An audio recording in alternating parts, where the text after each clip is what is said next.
It's 10 o'clock in the morning. Arlen is alone in the house, kids in school, wife Sandra at work. She kissed him before she left, wearing her yellow dress, freckles scattered up her neck, tight pregnant belly making gaps between the white buttons. This one will be their 6th. 10 o'clock and Arlen should be checking job postings. They're down to powdered milk and casseroles from the ladies at church. Arlen's eyes follow a sunbeam where a slat is broken in the blinds, shining a square on the far wall. He's been tracking it every day for weeks. The sunbeam moving over the wall, stuffed panda, playpen, books, picture of Christ in the garden. By 5 o'clock, the sunlight will open a window in Arlen's chest. God's voice is in the sunbeam. Sandra says to send out 10 resumes a day. 10. He tries to look at job lists, the words swarming through his vision, gibberish. Pregnancy roots Sandra's feet to earth more with every child. Arlen doesn't know how to explain it to her. He can see the thought bubbles above their heads in interviews, kids 10 years younger than him. They see gray hair and the gap in the resume, and they make assumptions. What's wrong with this guy, they think. They say overqualified, but they mean too expensive. Better someone fresh out of college, someone who works Sundays. It isn't a job he needs, it's a calling. Arlen feels he's getting close to understanding the instructions encoded in the sunlight. If he listens just right, he'll crack the code. God's voice is in the light, in the chatter of sprinklers outside, in the naked brunette on her knees on the computer. Arlen places a hand over his screen, light edging his fingers. Pornography is a sin, isn't it? Arlen's phone clangs and he jumps, his hand prickling with static as he pulls it from the screen. I'm here. It's Joe, that hearty exclamation point at the end of his text. Arlen closes his eyes, the loose thread of revelation slipping away. He stands, pinching the crease in his pants, shaking them straight before opening the front door. Arlen squints at Joe on his front porch. Joe's gotten thicker, meatier.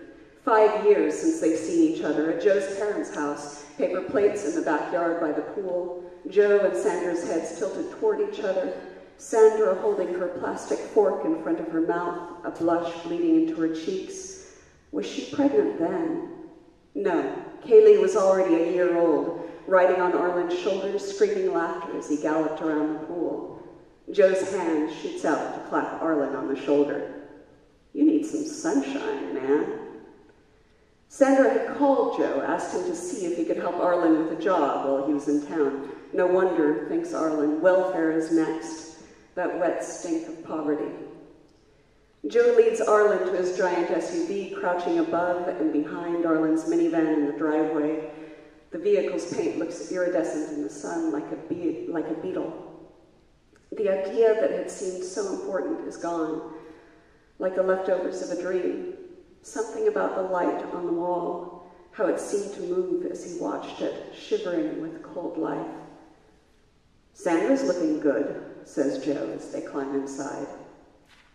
Sandra calls this one her miracle baby. She was supposed to be too old. It kills Arlen, watching her wind her hair into a bun at the nape of her neck.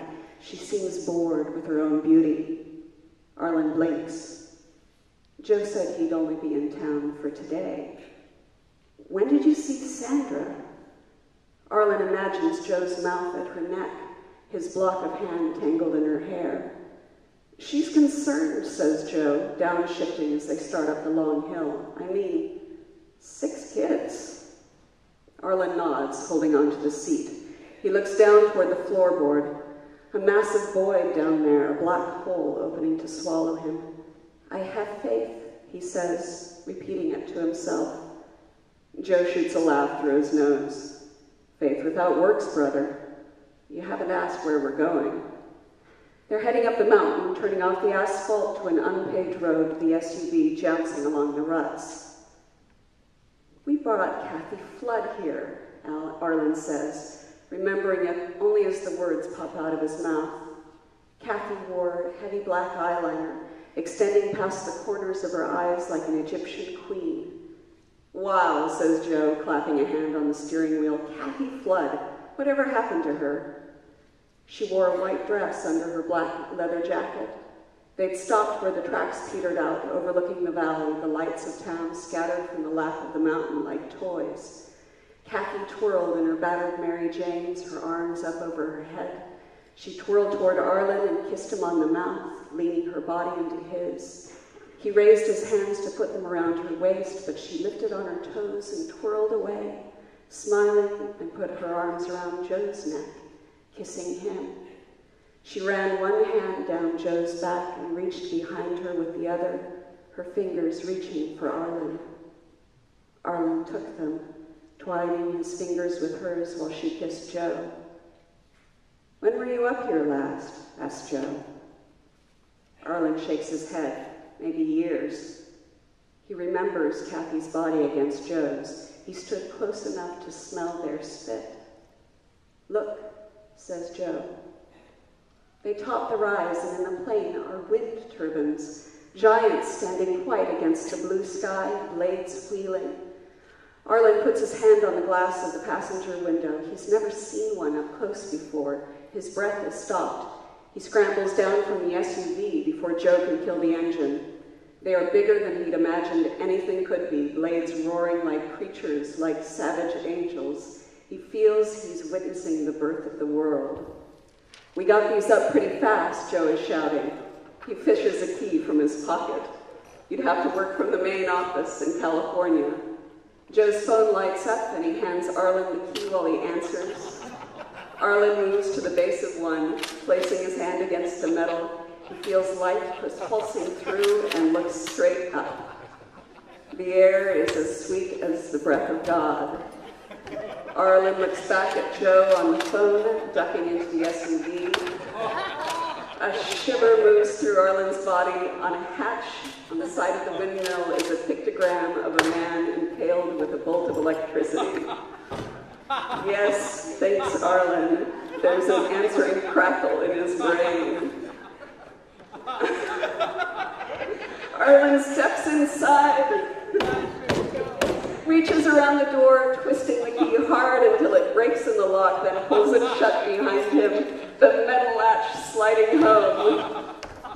Blades of sunlight come in through the vents in the door, painting rich yellow stripes along the curving walls. Arlen looks down at his chest. The light goes through him, showing his ribs, his heart beating in his chest, the answering light expanding out from his center. "I